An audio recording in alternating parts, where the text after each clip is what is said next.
name's Brad Shelton. I'm an architect and a photographer.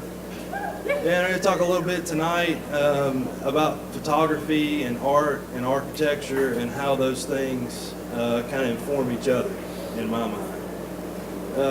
I was first exposed to art and architecture at Auburn University. Yeah, War Eagle.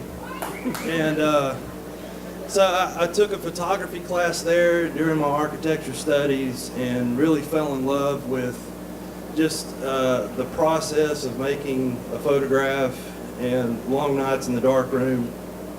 So skip forward about 10 years.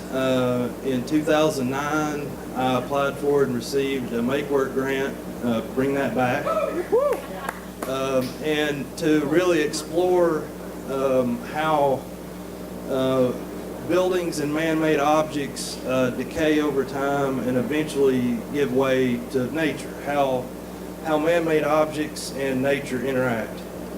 So received that grant very thankfully and studied that. It allowed me to buy some equipment and allowed me to really buy some digital equipment. So I began to study those things and how architecture was affected by nature.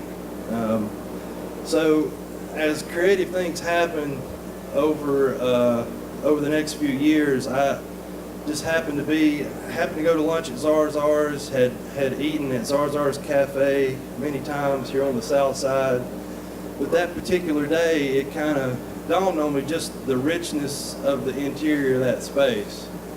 And I wanted to kind of photograph that and really document the interior of that space. If you've never been to Zarzar's, it's right over here on Rossville Boulevard.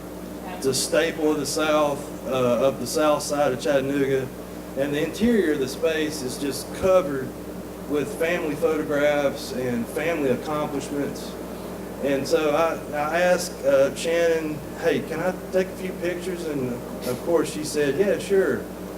So I come in and over time of taking photographs of the place, I realized that after meeting the folks and kind of getting to know them, the owners, that maybe there's a story here about this place, and really got to know the people and kind of understand them. And it kind of dawned on me that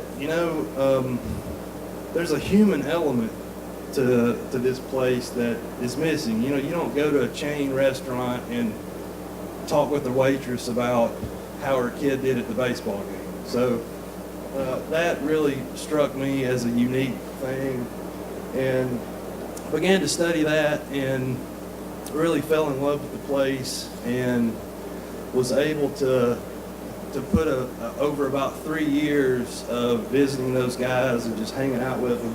I was able to put together a group of photographs and pull a photography show together. So the thought was, it kind of revealed itself that, maybe, serendipity was that, maybe it would be interesting to look at how, restaurants in Chattanooga, how the architecture is affected by that human element, how the people that use structures, how they change the building over time, over how they use the building. So hopefully I'll be able to continue that study with other places in Chattanooga. I know Chattanooga is really gifted to have several places that are similar to Zarzar's.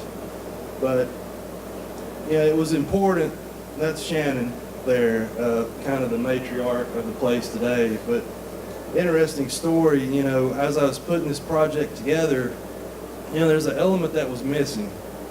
And, words became important. After you spend enough time there, you realize that she's incredible and the whole staff's incredible, and the stories they tell, the history of that place. They've been there, the same building, fourth generation family runs the place since 1918. So there's a ton of stories. So I got a lot of quotes and verbiage, and words became important to the project. So I'll kind of leave you with one of Shannon's stories. Now, Shannon and Dixie Fuller are kind of the fourth generation that has run the restaurant. And Shannon's story about how she met her first exposure to her mother-in-law, which is Shirley Zarzar, who still owns the restaurant. She's in her late 70s now. But she's there, that's Shirley there. So she said her and Dixie's given name is Joe, but everybody calls him Dixie.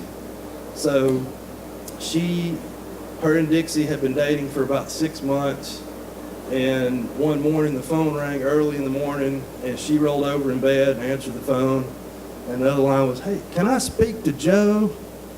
And she looked over at Dixie and was like, "Do you know anybody named Joe?" And he sat straight up. He knew it was his mother was the only one that would call him Joe. So that was Shannon's first exposure to her mother. So there's stories like that really make it a unique and special place. And if you haven't been, go. It's they're salt of the earth people, and I think part of the goal was beyond. It went beyond what I thought it was going to be. It become more about the people that were there, and it was an incredible experience. And I hope I can repeat that.